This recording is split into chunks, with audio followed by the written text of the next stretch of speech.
યશોદાજી પોતે કૃષ્ણનું સ્મરણ કરે છે. મથુરાની સ્ત્રીઓના કાને આ શબ્દો પડ્યા.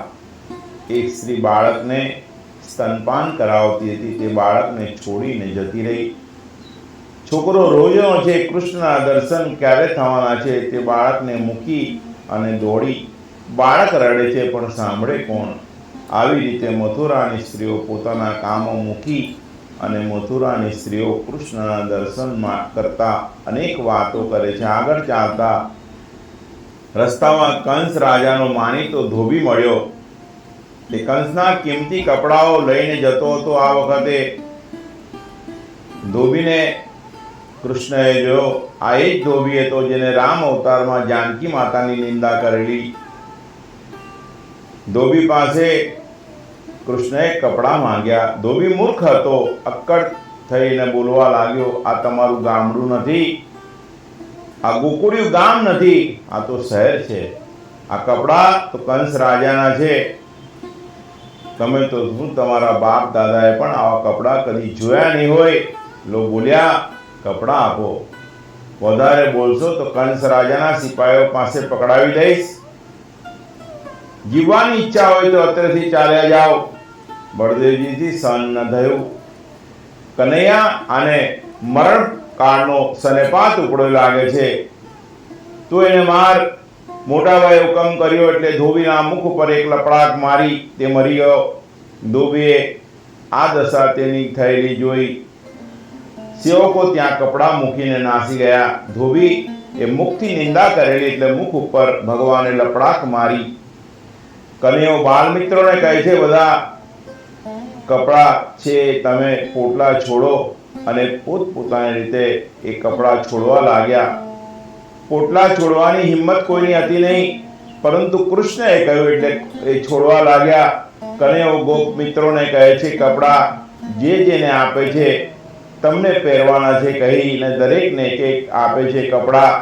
એ વખતે બધાના કપડાં જે છે બંધ બેસતા થઈ જાય છે. કૃષ્ણને કહે છે, કૃષ્ણ અમને બરાબર આવી ગયા. ભગવાને પોતે કપડાં પહેર્યા નથી, પહેલા મિત્રોને કપડાં આપ્યા, પછી પોતે વસ્ત્ર ધારણ કર્યા છે. આજે આનંદ થયો. મિત્રો ગરીબ હતા, તેઓ કૃષ્ણને કહેવા લાગે, કનૈયા આવા સારા કપડાં અમને પહેરવા મળે તો અમારા લગ્ન જલ્દી થઈ જાય. કનૈયા મારા લગ્નમાં તું આવીશ ને? મિત્રો કહે છે. ત્યારે કૃષ્ણ સામે જવાબ આપે છે કે હું જરૂર આવીશ. કૃષ્ણ મારા છે અને હું કૃષ્ણનો છું.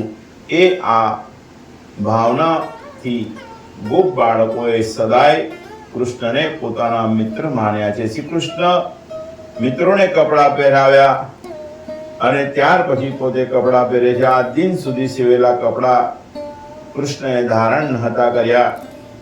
કાળી કામળી લઈ ગાયો પાછળ ભમતા હતા. આજે પ્રથમ સીવેલા કપડાં પહેરે છે.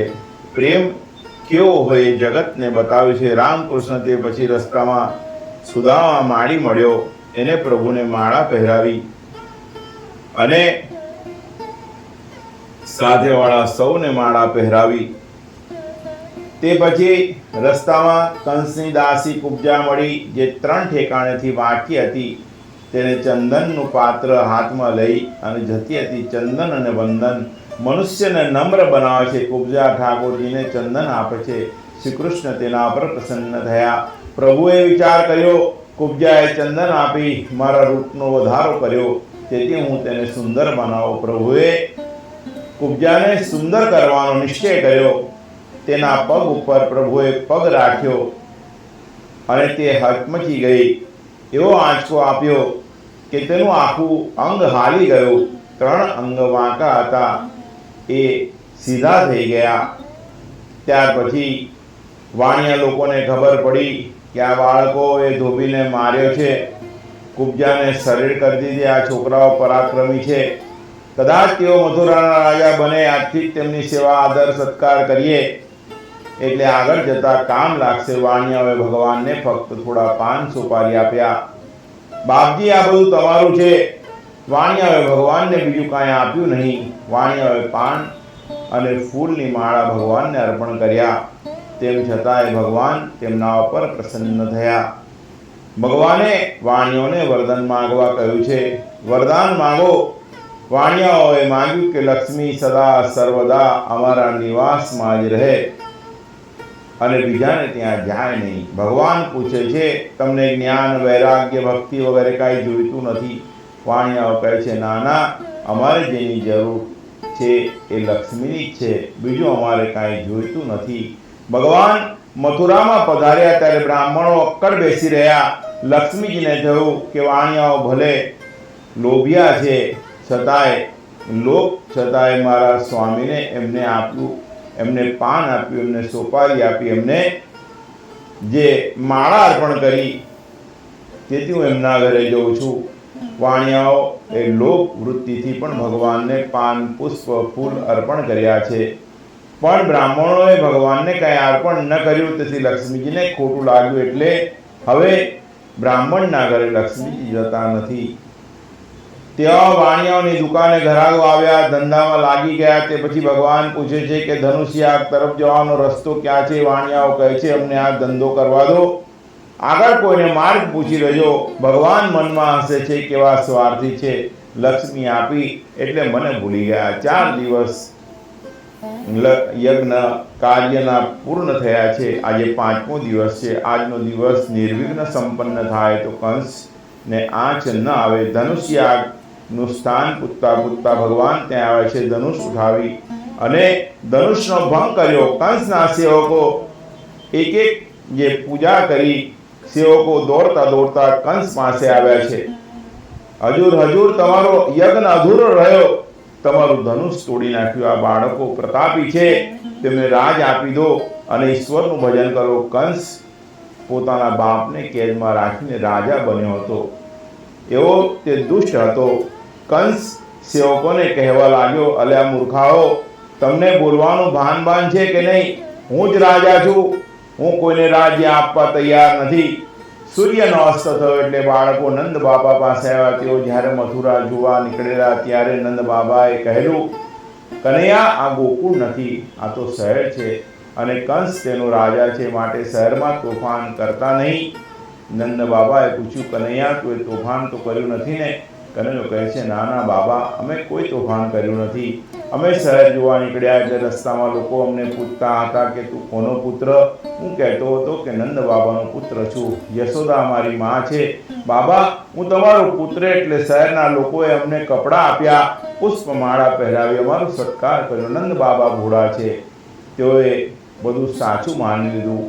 નંદ બાબાએ માન્યું કે યાદવ મારા મિત્ર છે. આ યાદવોના ઘરે કોઈ પ્રસંગ આવે ત્યારે હું આપવામાં કોઈ કચાશ રાખતો નથી. મેં બધાને ખૂબ આપ્યું છે. આજે મારો દીકરો પહેલી વાર આવ્યો એટલે બધા એને ભેટ સોગાદ આપે, એ સાચી વાત છે. કનૈયો બાબાને કહે છે, બાબા, અમે તમારા એટલે અમને માન મળ્યું. નંદજી પુત્ર ભાવના ભગવાન માટે કાયમ રાખે છે. રાત્રિ ભોજન કરવાનો સમય થયો. વ્રજવાસીઓ ખૂબ સામગ્રી લઈને આવેલા, પણ પ્રભુને માં યશોદા યાદ આવે છે, ગંગી ગાય યાદ આવે છે. મારા વગર મારી ગાયોનું શું થશે? તેઓ મારા વગર ખડ ખાશે નહીં, મારી માં ભોજન લેશે નહીં. કૃષ્ણને ભોજન ભાવતું નથી. બીજા દિવસે પ્રાતકાળમાં દરબાર ભરાયો. કંસે મૃત્યુના ચિહ્નો જોવા લાગ્યો. એ પોતાના મલ્લો ચારણ અને મુશ્કિકને બોલાવીને કહે છે કે કંસ કહે છે કે મલ્લ યુદ્ધ વખતે બાલકૃષ્ણને તમે મારી નાખજો. તેઓ ના પાડે તો પરાણે કુસ્તીના અખાડામાં ઘસડી જજો. આ તરફ કૃષ્ણ વરદેવ, નંદ બાબા તથા ગોપ મિત્રો ત્યાં આવ્યા છે. પહેલા શ્રી કૃષ્ણ ઉપર કુલવાડપીઠ હાથી છોડવામાં આવ્યો છે. પ્રભુએ લીલા કરી એ હાથીને માર્યો. રંગભૂમિમાં શ્રી કૃષ્ણ પ્રવેશ કરે છે ત્યારે મલ્લોને વજ જેવા તેમજ સામાન્ય પુરુષોને નવરત્ન જેવા, સ્ત્રીઓને મૂર્તિમાન કામદેવ જેવા, ગોપ મિત્રોને સ્વજન જેવા, રાજાઓને શાસક જેવા, માતા પિતા સમાન મોટા વૃદ્ધોને બાળક જેવા, કંસને મૃત્યુ રૂપે અને અજ્ઞાનને વિરાટ રૂપે, યોગ્યોને પરમ તત્વ રૂપે અને યાદવોને પરમદેવ રૂપે દેખાય છે. સર્વ લોકોએ જેવી ભાવના હતી તે પ્રમાણે શ્રી કૃષ્ણના દર્શન કર્યા. આ જ પ્રમાણે રામચંદ્ર ભગવાન જ્યારે જનક રાજાના દરબારમાં ધનુષ ભંગ કરવા માટે પધારેલા ત્યારે જેની જેવી ભાવના હતી તેવા દર્શન ભગવાને કરેલા. અખાડામાં ચારુણ મુષ્ટિક મદિરા પાન કરીને બેઠા છે. પ્રભુએ પ્રવેશ કર્યો એટલે ચારુણ બોલવા લાગ્યો, હે કૃષ્ણ, હે બલરામ, અહીં આવો. અમારા મહારાજને કુસ્તી જોવાનો શોખ છે. જેની જીત થાય તેને મહારાજ ભેટ આપવાના છે. કૃષ્ણ બોલ્યા, રાજાને રાજી કરવા એ તમારું પરમ કર્તવ્ય છે, પરંતુ બાળક સાથે તમે કુસ્તી કરો એ યોગ્ય નથી. હું તમારી સાથે કુસ્તી કઈ રીતે લડી શકું? મદિરાપાનમાં ઉન્મત્ત થયેલો ચારુણ બોલવા લાગ્યો, એ કાંઈ ચાલે નહીં. તું બાળક સાનો, મોટા મોટા રાક્ષસોને મારનારો તું પહેલવાન છે. તું કેવો બાળક છે તે અમે જાણીએ છીએ. તારા પરાક્રમ મેં સાંભળ્યા છે. એમ કહી ચારુણે કૃષ્ણનો હાથ પકડીને અખાડામાં ખેંચ્યા. કૃષ્ણ કહે છે, આ અધર્મનું કૃત્ય છે. ચારુણ કહે છે, પરવા નથી. કૃષ્ણએ કહ્યું, છોડી દે મારો હાથ પકડવાની શી જરૂર છે? મારી માએ મને ખૂબ માખણ ખવડાવ્યું છે. તારી ઈચ્છા છે તો હું લડવા તૈયાર છું. ચારુણ સાથે શ્રી કૃષ્ણ એ મુષ્ટિક સાથે બલરામજી કુસ્તીએ ચડ્યા છે. કંસના સેવકો કંસના કહેવાથી મલ્લોને સુરાતન ચડાવવા નગારા વગાવી રહ્યા છે. નંદ બાબા ગભરાયા, ક્યાં મારો નાનો કનૈયો અને ક્યાં મોટા મલ્લો? આ પહેલવાનો મારા કનૈયાને મારશે. શ્રી કૃષ્ણ પરમાત્મા છે, પણ નંદજી પોતાના બાળક તેમને સમજે છે. નંદજીનો વાત્સલ્ય ભાવ હતો. નંદજી આંખો બંધ કરી. નંદ બાબા રોજ નંદેશ્વર મહાદેવ શિવજીની પૂજા કરતા હતા. નંદ બાબાએ તેમની બાધા રાખી, હે નંદેશ્વર, મારા કન્યાનું રક્ષણ કરો. ઘરે જે 11 મણ લાડુ તમને ખવડાવીશ. જય હનુમાન જ્ઞાન ગુણ સાગર, જય કપીશ તિયુ લોક ઉજાગર. જય જય જય હનુમાન ગુસાઈ, કૃપા કરો ગુરુદેવ કી નાઈ. કનૈયાએ જોયું કે બાબા ગભરાયા છે. દેવોની બાધા રાખી રહ્યા છે. હવે કામ જલ્દી પતાવવું પડશે. ચારુણને ખાતરી થઈ, આ બાળક નથી પણ મારો કાળ છે. હવે નાસી જઈશ તો કંસ મને મારી નાખશે. ના કરતા કૃષ્ણના હાથે મરીશ. શ્રી કૃષ્ણ ચારુણનો વધ કરે છે. બલરામે મુષ્ટિકનો. કંસના યોદ્ધાઓ મર્યા તેમ છતાંય સેવકો આંખો મીચી જોર જોરથી નગારા વગાડી રાખે છે. કંસ હવે ગુસ્સે થઈ ગયો છે. સેવકોને કહેવા લાગ્યો, અલ્યા આ બધું બંધ કરો. તમને કઈ શરમ આવે છે? મોટા મોટા પહેલવાનો મરી ગયા, તમે વાજા વગાડો છો. મૂર્ખાઓ, નગારા બંધ કરો. નગારા વગાડનારાને ભૂલ સમજાય. નગારા બંધ થઈ ગયા. કંસને મરણકાળનો બકવાસ ઉપાડ્યો છે. બૂમો પાડવા લાગ્યો, આ છોકરાઓને મારી નાખો. નંદજીને કેદ કરો. વસુદેવનો વધ કરો. કૃષ્ણને જોતા જ કંસ ગભરાયો છે. મારો કાળ આવ્યો. શ્રી કૃષ્ણ તેની પાસે ગયા, એના વાર પકડ્યા અને કહ્યું, હું દેવકીનો 8મો પુત્ર તને મારવા આવ્યો છું. શ્રી કૃષ્ણએ તેના વાર પકડી હલાવ્યો, જોરથી ભૂમિ પર પછાડ્યો. કંસના પ્રાણ નીકળી ગયા. બધાને આનંદ થયો, માત્ર કંસની રાણીઓને દુઃખ થયું. કનૈયો મામી પાસે ગયો છે. કનૈયાને બધા નાટક આવડે. મામી સાથે તેને પોક મૂકીને રડવા લાગ્યા, ઓ મારા મામા રે.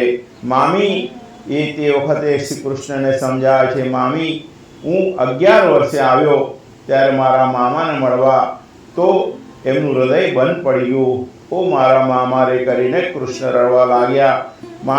મામીઓ જે છે ભાણેજને કહે છે, કનૈયા તું રડીશ નહીં, જે થવાનું તું તે થઈ ગયું. કનૈયા, તારા મામા બાળ હત્યાના પાપથી મર્યા છે. શ્રી કૃષ્ણ નિર્દોષ છે. ભાગવતમાં કંસની રાણીઓ ન્યાય આપે છે. શ્રી કૃષ્ણ પરમાત્મા છે. પરમાત્મા નિર્દોષ છે. શ્રી કૃષ્ણ કોઈને મારતા નથી.